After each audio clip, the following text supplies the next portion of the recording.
I've got a new hero. Yep, another one. Regular Thursday thoughters. That doesn't sound right. Regular Thursday thinkers.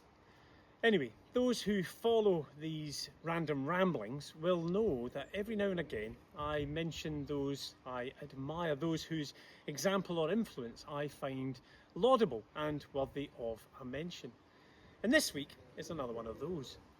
The man in question, my new hero, isn't a sportsman or a pop star or a celebrity or an influencer. He isn't exactly current. He died in 1893. But I came across him a few months ago and instantly wanted to know more about John Ray. If you don't know, he's a pretty impressive character. But during his lifetime, he largely remained an unsung hero of Arctic exploration. His expeditions in the Canadian Arctic saw him cover a remarkable 13,000 miles by boat and on foot. And he surveyed more than 1,700 miles of new coastline, filling in some of the last gaps on the world map. Famously, he identified the only Northwest Passage around America that is navigable without icebreakers. So in exploration terms, his legacy is substantial. Always a fan of an unsung hero, I admire his curiosity, his humility and his willingness to learn.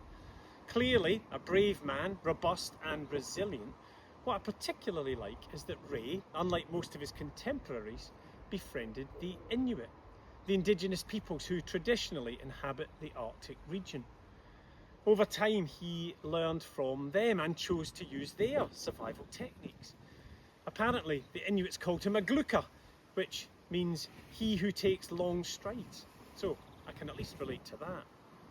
In theological terms, Ray explored incarnationally. He came alongside the Inuit. He learned from and lived like the Inuit. He embodied what he learned, so much so that his British contemporaries viewed him with suspicion, believing he'd gone native. In his own way, Ray emulates how Jesus went about things. Never a bad thing in my book. The word became flesh and blood and moved into the neighbourhood, is how one biblical writer puts it. The God of the Bible isn't distant and aloof. He pitches his tent among us. Jesus knows what it's like to be human. He knows what it takes to live and love well as a human. Because he was fully divine and yet fully human. God gone native. A mind bender for sure. But then so is the idea of walking thousands of miles across the Arctic. If you're interested in exploring the Arctic, check out John Ray. If you're interested in exploring life, you could do worse than checking out Jesus.